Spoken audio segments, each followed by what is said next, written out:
Hello everyone, my name's Joanna Barratt and I'm going to read another chapter from my book, Learning from Life. My husband Maurice has been teaching the Sermon on the Mount and he's been dealing with chapter 6, The Secret Life. And this particular extract of a sermon I'm going to read is entitled The Principles of Fasting. Jesus said, when you fast, not if you fast.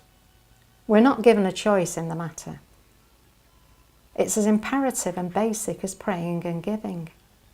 Fasting is for all disciples of Jesus, not just the spiritual or mature ones. Fasting is not to obtain power with God. It is God who controls us, not the other way around. Neither is it a way of adding more power to our prayer so that God is more likely to listen and work for us. Fasting is not an exclusively Christian practice. Buddhists, witches, cults all do it.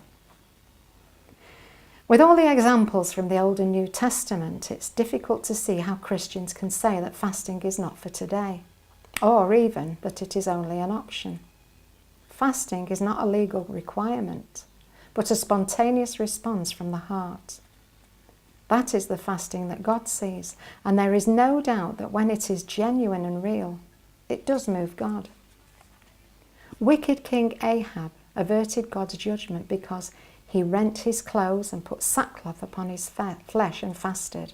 That's 1 Kings 22, verses 27 to 29. Cornelius, whose prayer, fasting and almsgiving had come up for a memorial before God. That's also seen in Acts 10, verses 2, 4 and 30. They may never have heard of Jesus or the Sermon on the Mount, and yet they fasted.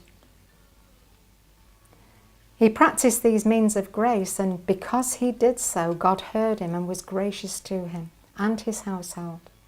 We may talk ourselves out of fasting, but we don't know how much blessing we're missing, both for ourselves and others as a result. I'd been reading through an old prophecy book in which I had logged everything that God had been saying to me and the circumstances surrounding his words, when I came across a particularly unusual incident. I'd been the church organist for a period of 15 years, half of my life as I was then 30 years old. And God told me to stop playing in the church. It was such a strange thing to hear from God that I wasn't absolutely certain it was God.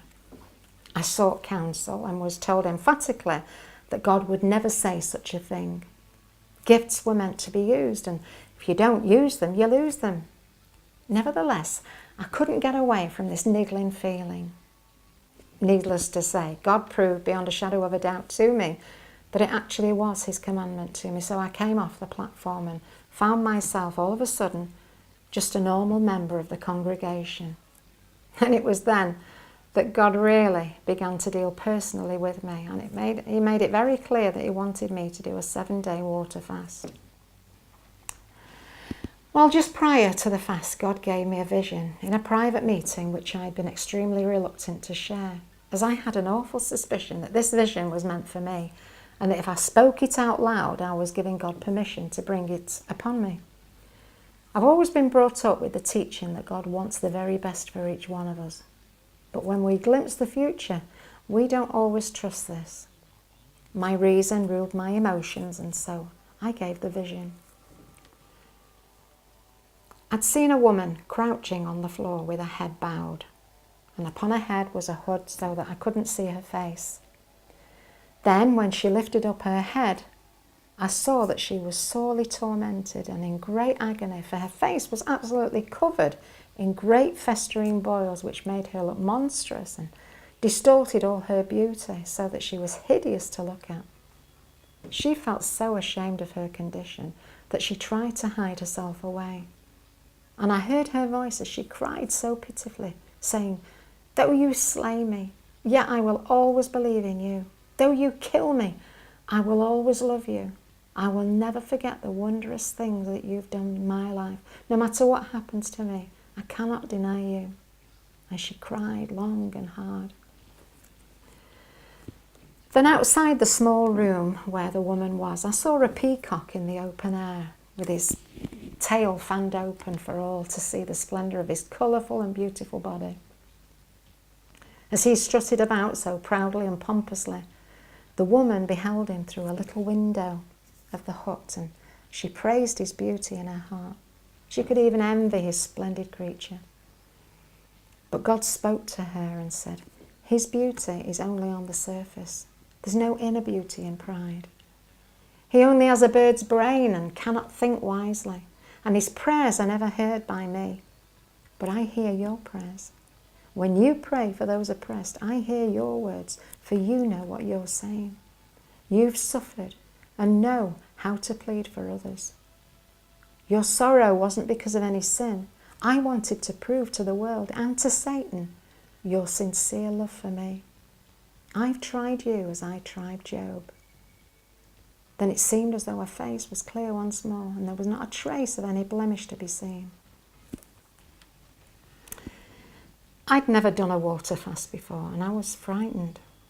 I knew God was telling me to do this, and was scared in case I didn't see it through without cheating. The biscuit barrel had an incredible attraction and offered such an easy solution to any hunger pains I may experience. I knew without doubt that I'd fail if I stayed at home, so I decided to hire a holiday house in Matlock, that's in Derbyshire, away from friends and temptation. I didn't realise just how far from Manchester Matlock was. Every mile I travelled seemed to fill me with trepidation and pressed home the fact that I was going to spend a week alone with God. And 7 days is a long time. I felt impressed to take only my Bible, paper and some pens with me. No religious books, no tapes, no props at all. Just me and God. And this, more than anything else, frightened me because I didn't feel as though I really knew him that well. And to spend a whole week with him alone was really frightening. At last I reached the house. I had no worries regarding breaking the fast by picking up food because there wasn't a trace of food to be found. Not even the usual welcome pack. But I did begin to panic when I saw that there was no radio, cassette player, television or phone, because the full impact of my complete solitude hit me. God had been serious when he said he wanted to spend a week alone with me. And he'd even gone to the trouble to arrange the perfect venue for this encounter. I must admit, this was one of the hardest weeks I've ever experienced in my whole lifetime. I expected that God would visit me every day and give me marvellous revelations and spiritual experiences. But I felt totally abandoned and totally unspiritual. I disciplined myself to read my Bible and pray for 2 hours every morning, 2 hours every afternoon, 2 hours each evening. But it was a real effort. In fact, most of the time my head was swimming and my vision completely blurred. I just couldn't concentrate on God. I felt unbelievably weak and during one evening had an incredible attack of cramp when I felt for certain I was going to die. I felt utterly useless and helpless and absolutely unspiritual. Why on earth did God call me to do this fast? If he'd intended to speak to me, then the whole exercise had been a total failure because I was so devastated by this fast that my body and mind seemed to have just shut down. I was sorry I'd even come. If the telephone in the house had been in use, I would have telephoned for help, but it wasn't. There was no escape. I just had to weather the storm and hope that God would have enough mercy to forgive my futile effort.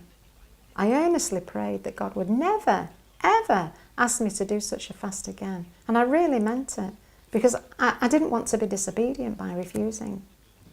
Fasting is this way was not my calling. But strangely enough, as soon as the fast was over, I felt a great surge of pride at my success entering my heart. I didn't know at this point that the peacock had been my old nature and God wanted to transform me into that humble, God-fearing woman of my vision. I'd only been home for a week when things started to go wrong for me. I was tempted with things I was convinced I'd been totally delivered from and found myself falling. It was during this week that someone relayed to me a compliment which my pastor had paid me. He'd said that during the whole of his 30 years' experience in the ministry, he'd never seen anyone change so much in such a short period of time as me. I couldn't help it. I cried. The pastor didn't know me at all. I'd just had a vision that very morning where God had reminded me of the time I'd had a grimy sore on my arm and how an angel had taken soap and water and a scrubbing brush to clean it. Then he'd poured salt upon it to cleanse it thoroughly, and the skin which had grown over was soft and smooth, leaving no trace of a scar. Now God was showing me my arm again, which at first sight looked fine, but then he began to knock the skin. And I found that when the skin broke, it revealed festering, grimy sores underneath, which had to be dealt with in the same manner as that first sore. And there wasn't just one, there were about 4 sores on my arms, which had to be dealt with individually. I'd been struggling with about 4 things I thought I'd been completely delivered from. It was all so strange, really.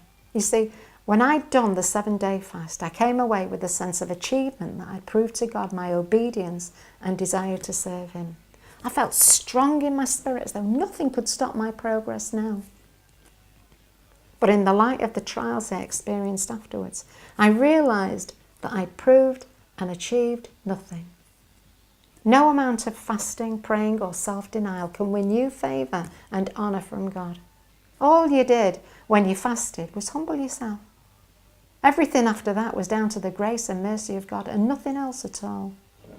Even my very fasting was by God's grace. I'd been really afraid of it and I'd begged God to give me the strength to do it. I thought I'd paid the price and bought some gold from God during that week, but now I was not so sure. I hadn't done anything but humble myself, and indeed had my true pitiful state revealed to me in some measure. Whatever happened from then onwards was all down to God's grace and mercy. Well, that very same night, God gave me another vision. I saw a spider's web. It had the dew upon it, and so that in the sunlight it sparkled and looked fascinatingly beautiful. I could even see the spider, which was huge, as big in body as me, and yet this web seemed so enticing and inviting that I felt myself drawn towards it. I tried to move to go to it, but found that I couldn't. And when I looked at myself to see what was stopping me, I found that I simply couldn't budge because I'd been nailed to a cross. The Bible says that our hearts are deceitful and desperately wicked, and we don't even know ourselves. But don't worry. God will only go as far as you let him. He's given us a free will, and the only sacrifice which is acceptable to God is a willing sacrifice. Dare you willingly trust God completely to have his will in your life instead of your own? I think not. You're probably like me. But believe me, if you act like a Christian, like Cornelius did in Acts 10, you'll become one, because God will take over and do what you can't. God bless you.